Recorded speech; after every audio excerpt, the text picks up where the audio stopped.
Welcome to this video where I'll be giving you some tips on creating a drone with movement and interests in a similar style to this one. This video is a continuation of an excellent Omri Cohen tutorial called Building a Beginner-Friendly Drone Pad in the Grid on his excellent Bitwig Modulation channel, so do check out that video for the ideas implemented here. I'll post a link to that video in the description.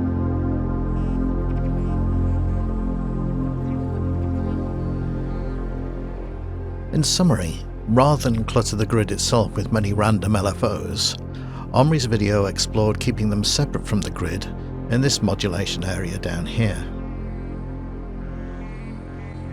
If you're new to Bitwig, it can be a little bit confusing working out which LFO is modulating which parameter. So rather than creating the patch from scratch, we'll have a look at the structure of the patch, some tips for working out how modulators are routed, and how to modulate the modulators themselves. So let's begin by having a look at the structure of the patch.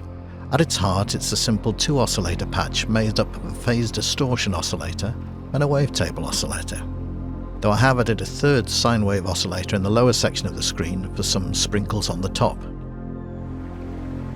The three filters are connected in parallel to a 50-50 mix of the two oscillators.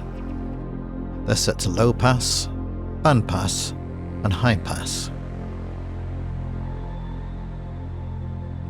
Each filter has its own mixer channel.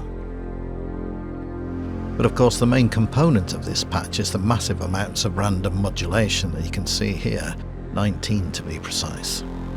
Now I'm fairly new to Bitwig, so after having created a patch such as this, how on earth do you work out which modulator is doing what when you revisit the patch a few days later?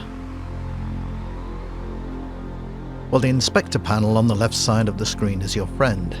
Make sure it's on, it'll turn orange when it's active. Using that, we can analyze how this patch was created. So let's look at the signal flow, beginning with the LFO in the grid.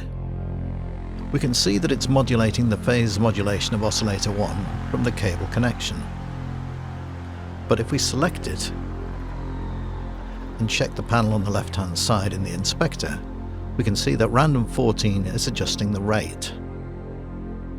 And if we select random 14 in the grid, like so, we can see its speed, modulation depth, and the fact that smoothing is turned to maximum. All the random LFOs except 2 are fully smoothed and are free running, and I'll show you the 2 exceptions later.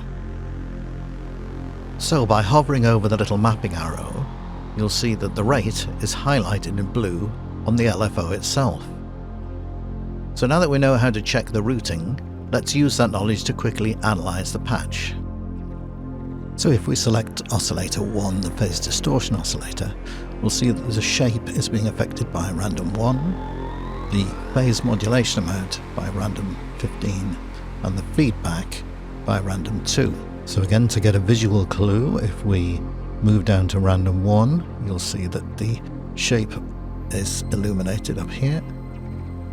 And if I move down to random 2, you'll see that the feedback is illuminated. So that's your visual clues as to what's being modulated in oscillator number 1. Moving on to oscillator number 2, you'll see that the table index is being modulated, as is the detune. Rather than apply any unison, I ran the output of the wavetable through a chorus just to make it a little bit richer, mixed it in with a 50-50 mix into the 3 filters that we mentioned. The cutoff and the resonance of each of the 3 filters is being modulated by random amounts, and the trick is to try and find the sweet spot of the filter frequency, whether or not bipolar modulation is needed, and just judging the correct amount of modulation for each of them to give the optimum sweet spots that you need to tune by ear, really. So the high pass filter has been set to quite a high resonance, as you can see. Occasionally it just borders on self-oscillation, and the frequency modulations up and down gives it these sort of electronic whistles and burbles. And in the higher end, if I bring in the bandpass filter, you see that's occupying the mid frequencies.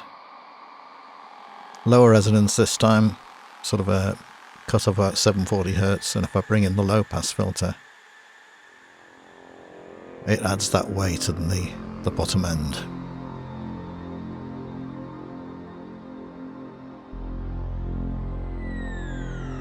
So now let's look at what I described earlier as the sprinkles on the top.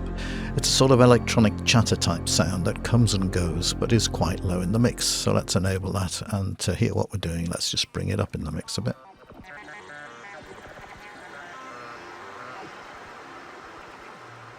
Let's work out what's going on. The sine wave itself, the pitch of it, is being modulated by random 18. Now random 18, if I select it, you'll see that it's set to quite a fast speed, but this time it's not smoothed out at all. It's set to pure sample and hold. But there's something else going on as well. It's being modulated by random 19.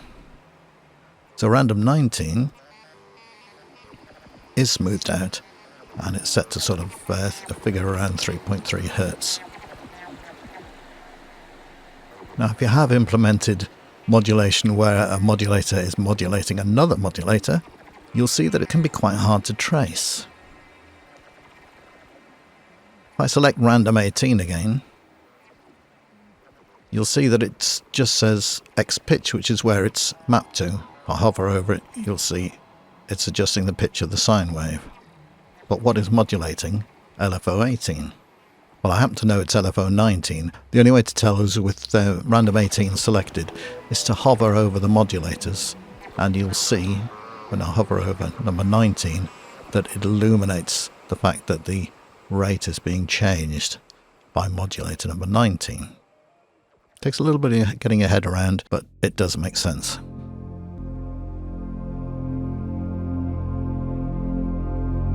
To finish off the patch, it's run through a couple of plugins.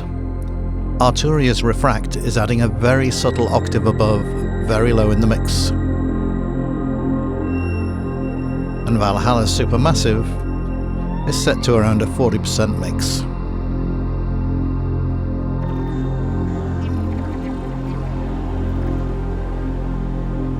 Well, I hope you've picked up a few tips on keeping control of some, let's face it, over-the-top modulation when using Bitwig.